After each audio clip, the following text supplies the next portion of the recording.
어, 여러분들은 누가 라이벌이십니까?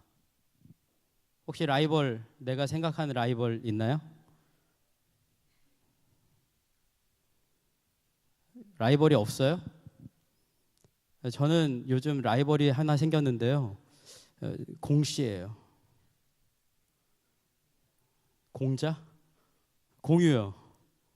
제 라이벌입니다. 드디어 라이벌을 찾아냈어요.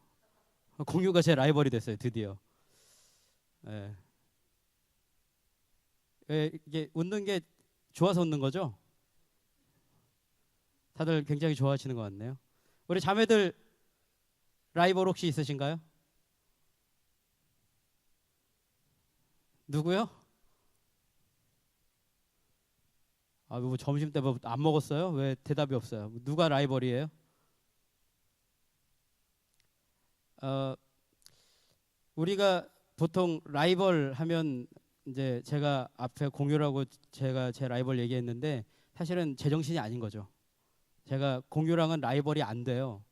왜냐하면 이 라이벌의 뜻을 제가 보니까 경쟁자라는 뜻이잖아요. 그런데 이게 어디서 왔냐면 어원을 찾아보니까 리버에서 왔어요.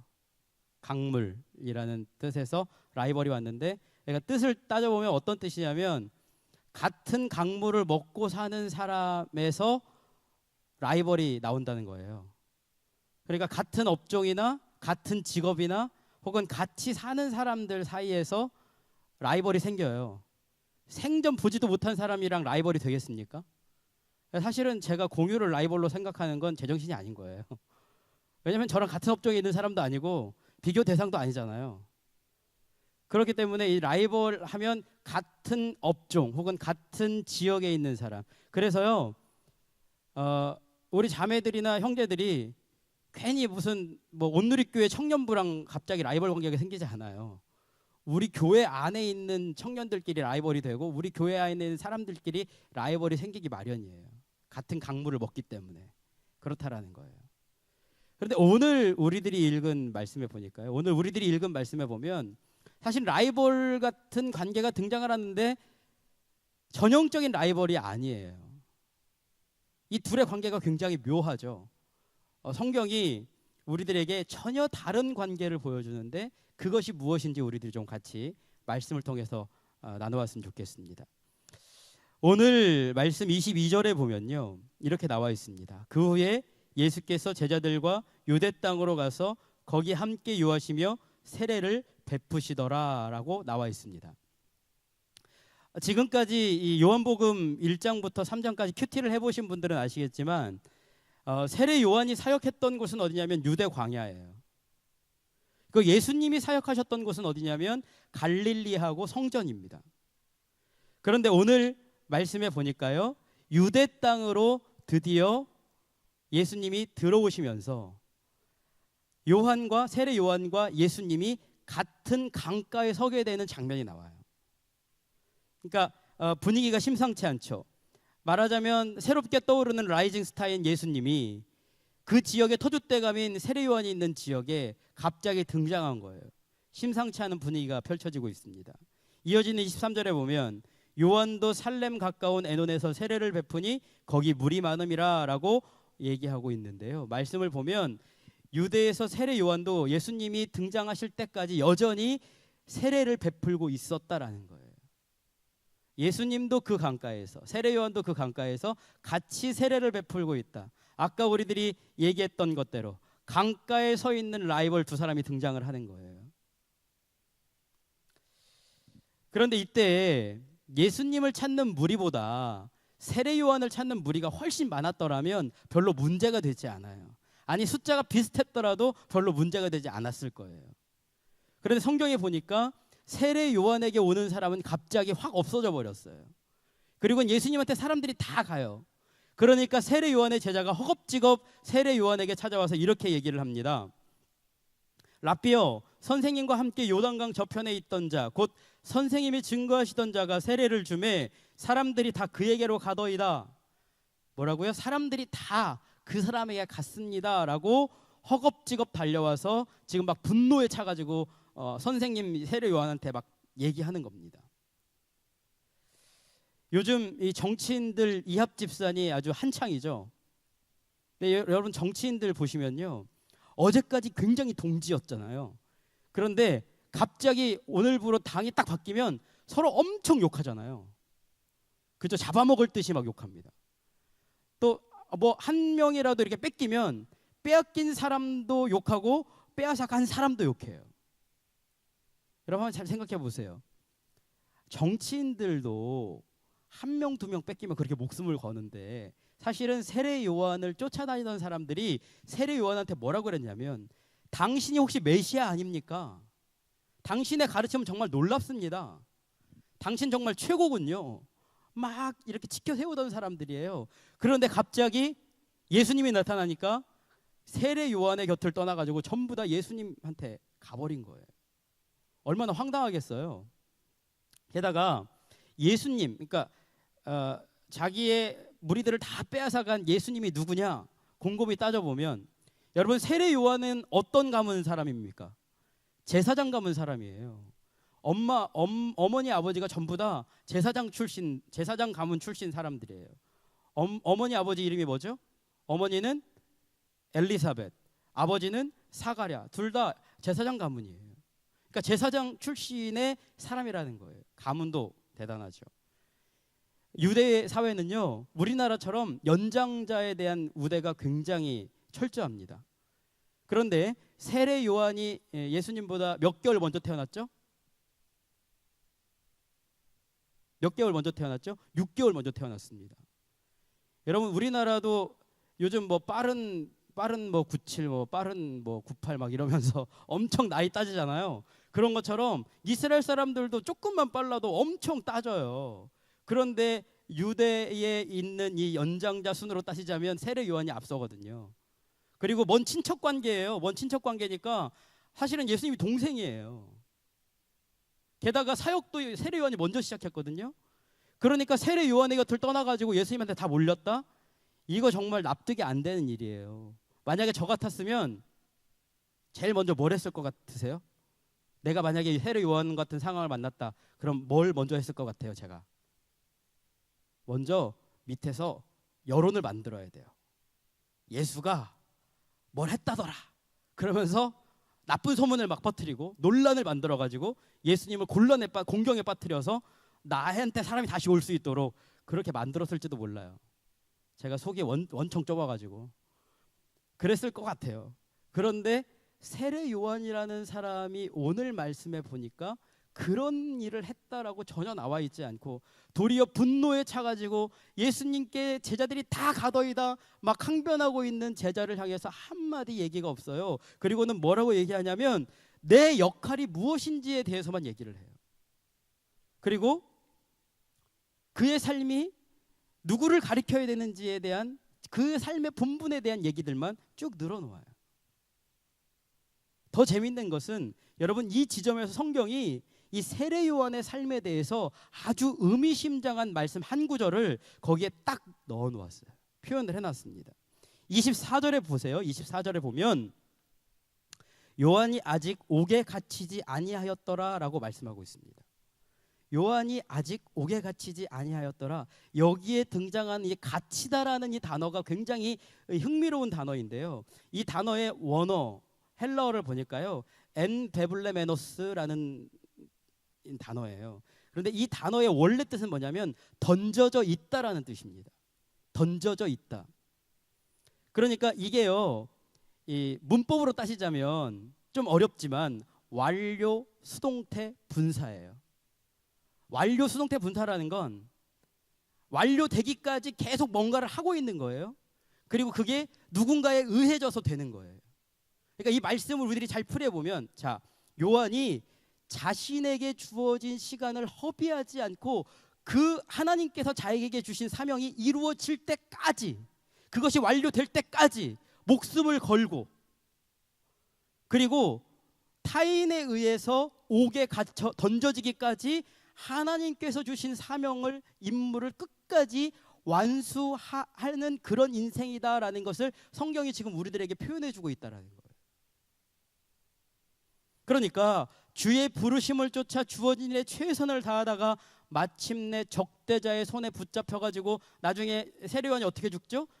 참수형 당해요. 목을 딱 잘려가지고 목을 소반에 담아가지고 가져오잖아요. 이런 비참한 인생을 맞이할 때까지 그가 어떤 일을 했느냐? 하나님께서 맡겨주신 일을 그가 감당했다. 성경이 우리들에게 그 표현을 아주 재미있는 표현을 통해서 우리들에게 딱 표현을 해주고 있는 거예요. 여러분, 정말 인상적인 삶을 보여주고 있는 거죠. 예수님과 같은 강가에 서 있는 세례 요한의 지금의 삶, 그리고 앞으로의 삶이 어떻게 될 것인지 성경이 우리들에게 이렇게 표현해주고 있다는 것이죠. 이것은 하나님의 일을 감당하는 사람들의 전형적인 모습이기도 해요. 예를 들면 여러분 예레미야서를 잘 보시면요, 예레미야서 1장 5절에 보면 예레미야를 하나님께서 부르시면서 예레미야한테 이런 얘기를 하세요. 너를 뭇 민족에게 보낼 예언자로 세웠다라고 말씀을 하시는데요. 여기서 세우다라는 이 나탄이라는 히브리어가 원래 뜻은 뭐냐면 주었다라는 뜻이에요. 그런데 그냥 준 게 아니고요, 던져 주었다라는 뜻이에요. 던져버렸다라는 그런 뜻이에요. 그래서 예레미야서를 여러분 한번 잘 읽어보세요. 예레미야서에 보면요, 예레미야가 하나님께 계속 던져져요. 어떻게 던져지냐면 예레미야를 비난하는 사람들에게 하나님이 던져버려요. 막 비난을 온몸으로 다 감당해. 웅덩이에도 하나님이 던져버려요. 그 터진 웅덩이를 막아서라고 하나님께서 예레미야를 던져버려요. 죽음의 위기 가운데에도 하나님이 예레미야를 던져버려요. 그러면 죽음의 위기를 그가 다 감당해내요. 여러 가지 우여곡절의 모든 삶을 그의 삶으로 다 받아내면서 그가 던져진 그 자리에서 그 맡은 바 모든 것들을 감당해내는 삶을 살았던 것이 바로 예레미야라는 거죠. 여러분, 세례 요한이 바로 이 예레미야처럼 던져진 삶을 살았어요. 하나님께서 맡겨준 인생을 그가 다 감당하기 위해서 그 일을 다 몸으로 받아내는 그런 삶을 살았다라는 거예요. 여러분, 지나오다가 나무들을 좀 보셨나요? 저는 이 시인의 감성이 좀 있어가지고요, 믿지는 않겠지만 좀 시인의 감성이 있어요. 그래서 다 오다 보면 겨울 나뭇가지가, 앙상한 나뭇가지가 있잖아요. 그러면 여러분, 겨울 나무는 참 의미심장한 게 뭐냐면 예전에 이 나무가 열매도 있었고 나무 잎도 있었고, 그리고 어떤 나무는 꽃도 펴요.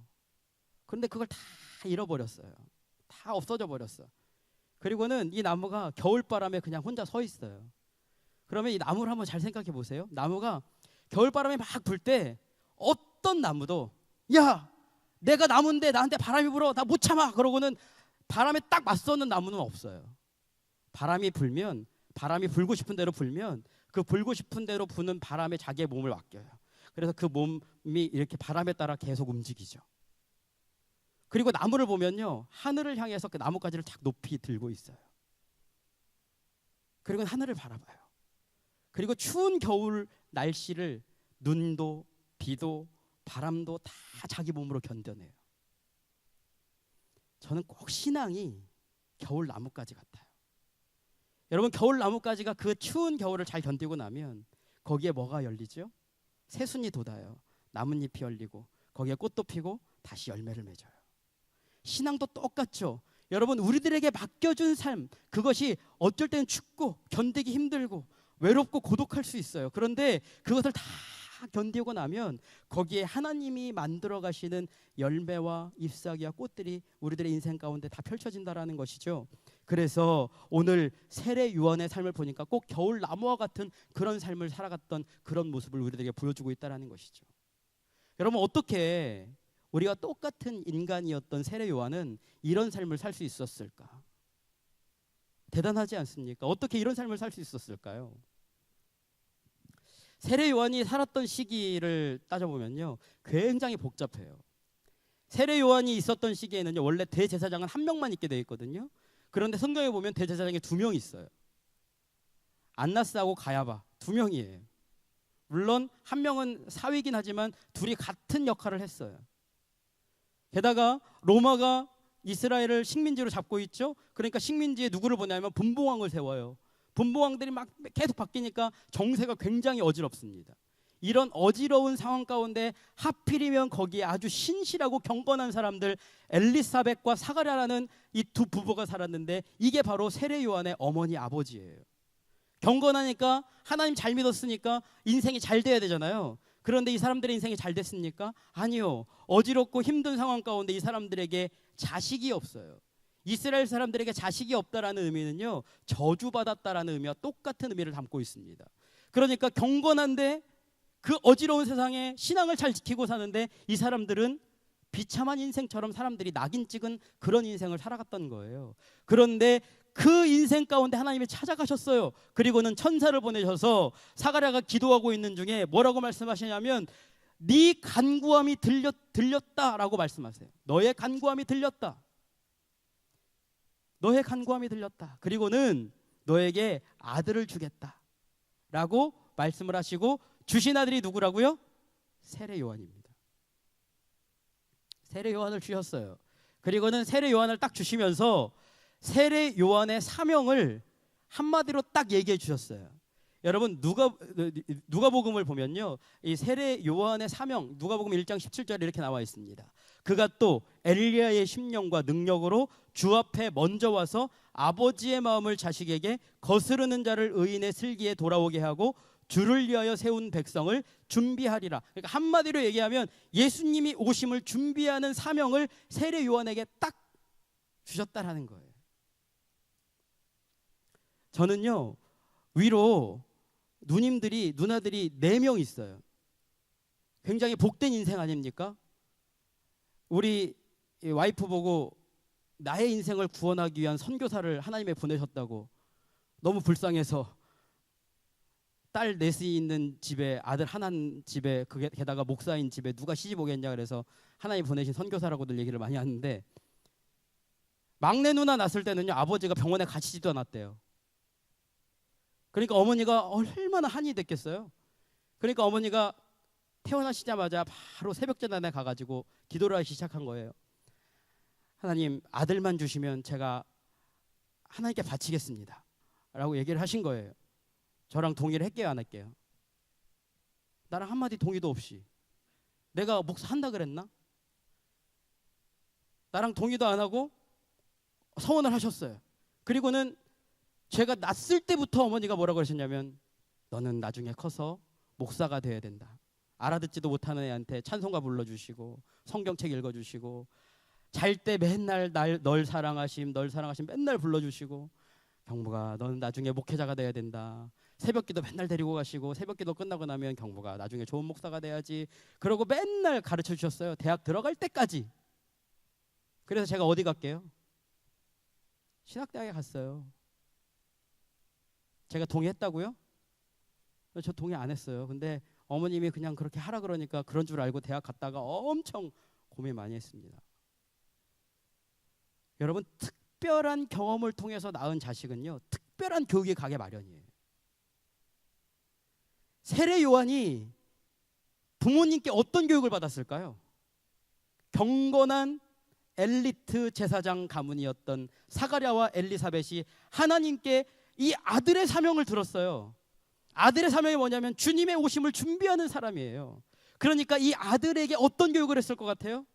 세례 요한에게 아침에 일어나면 넌 나중에 예수님이 오심을 준비하는 사람이 돼야 된다. 넌 나중에 주님이 오심을 준비하는 사람이 돼야 된다. 귀에 못이 박히도록 교육하지 않았겠습니까?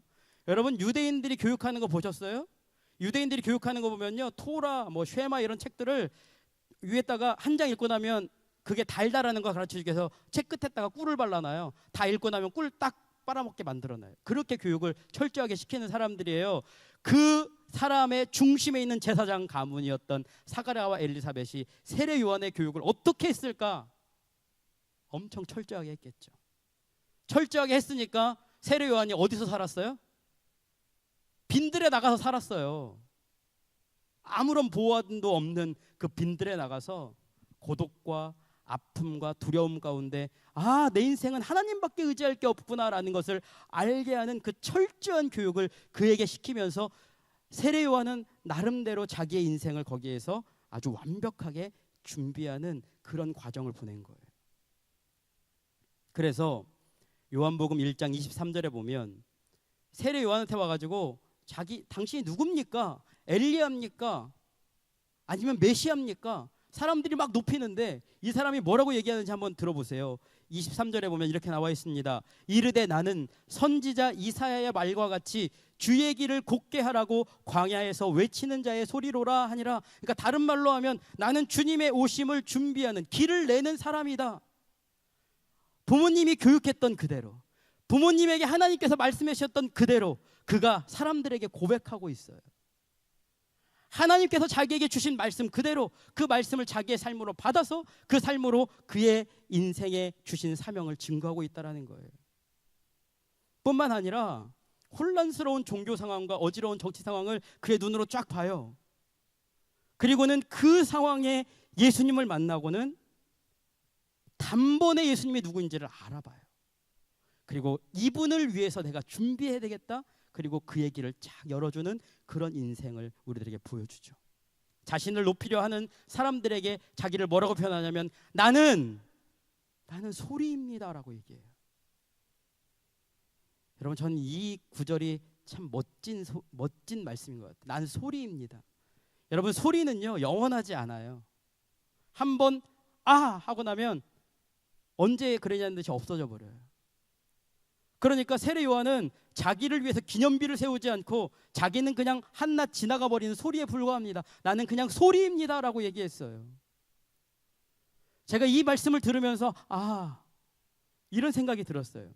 여러분, 나는 소리입니다 라고 얘기하는 사람은요 소리를 들은 사람이겠죠. 하늘의 소리를 들은 사람이니까 자기가 하늘의 소리라고 얘기하지 않겠습니까? 그러니까 다른 말로 하면 세례 요한이라는 사람은 언제나 하나님의 음성을 듣는 사람, 하나님의 말씀을 듣는 사람, 하늘의 소리를 듣는 사람이 바로 세례 요한이었다라는 거예요. 그러니까 그는 하나님 앞에서 자기의 삶이 소리에 불과하다라는 것을 담대히 고백할 수 있는 그런 믿음이 거기에 있었다라는 것이죠. 더욱 놀라운 것은요 세례 요한의 고백이에요. 여러분, 30절에 보면 제자들에게 세례 요한이 자신은 신랑의 들러리에 불과하다라고 얘기를 하면서 이런 고백을 해요. 그는 흥하여야 하겠고 나는 쇠하여야 하리라 라고 얘기를 합니다. 그는 흥하여야 하겠고 나는 쇠하여야 하리라. 그는 계속 흥하시는 분으로 자신은 쇠하는 존재로 고백을 해요. 그런데 이 단어들이 참 재밌어요. 흥하다, 아스사노라는 이 단어는요 성장을 의미해요. 점점 흥하는 것을 의미해요. 그런데 여기에 데이라는 조동사가 붙어 있어요. 머스트 딱 붙어 있어요. 주님은 흥하여져야만 한다. 기필코 흥하여져야만 한다. 뒤에 자기는 나는 쇠하여져야만 한다. 나는 기필코 쇠하여져야만 한다. 그러니까 돼도 좋고 안 돼도 좋고가 아니고요. 분명히 반드시 결단코 분명히 이것은 이루어져야 된다. 주님은 흥해지고 나는 쇠하여져야만 한다. 라고 고백했다라는 거예요. 더 재밌는 것은요. 여기 쇠하다라는 단어예요. 여러분, 이 쇠하다라는 단어 헬라어로 에라토라고 하는데요. 이 에라토라는 단어가 신약 성경에 딱 3번 사용됐어요. 여기하고 히브리서에 2번. 그런데 히브리서의 용법을 보면요. 굉장히 의미심장합니다. 히브리서 2장 7절 한번 9절 한번 쓰여졌는데요. 첫 번 보면요. 히브리서에 예수님의 성육신과 고난을 표현하기 위해서 예수님이 천사보다 조금 못하게 하시고 라고 얘기할 때에 이 못하게 하다라는 단어가 바로 이 쇠하다라는 단어와 똑같은 단어를 씁니다. 9절에서도 똑같은 의미로 쓰여져요. 그러니까 이 쇠하다라는 단어는 어떤 의미를 담고 있냐면 예수님의 고난과 죽음을 의미하는 단어예요. 지금 세례 요한이 내가 쇠하여졌으면 좋겠다라는 이 단어에 어떤 의미를 담고 있냐면 주님의 고난에 주님의 죽음에 나도 동참했으면 좋겠다라고, 나는 그 일이 꼭 나에게 이루어져야 된다고 지금 고백하고 있는 거예요. 여러분, 24절에 이미 세례 요한의 삶에 대해서 성경이 우리들에게 한번 표현해 준 적이 있죠. 이 사람의 삶은 죽기까지 던져질 거다.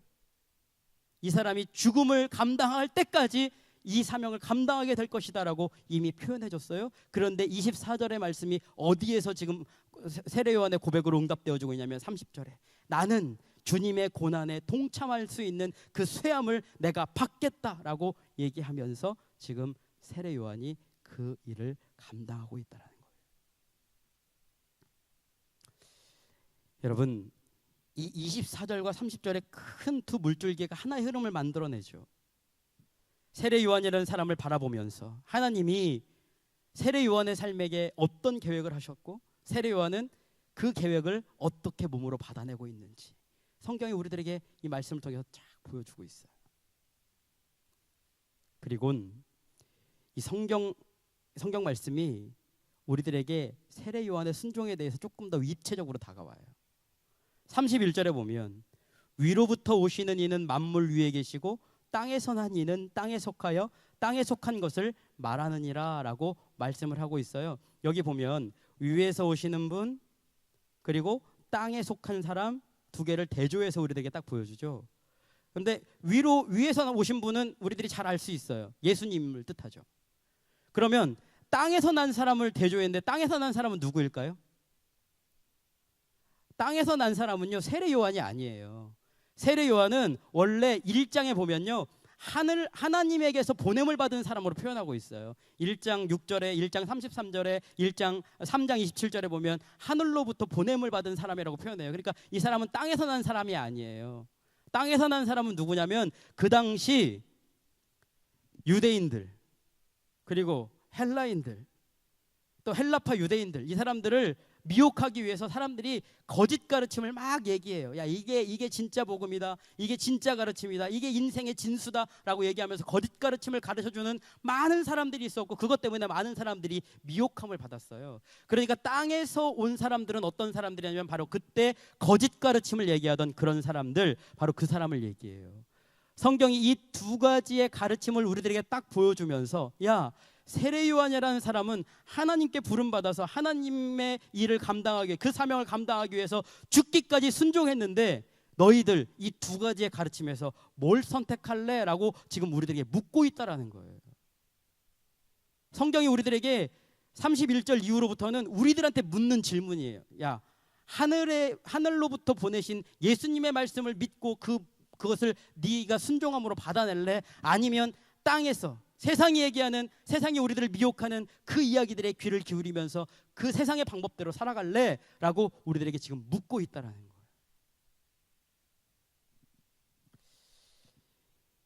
말씀을 준비하는 내내 제 머릿속에 떠나지 않았던 노래가 하나 있어요.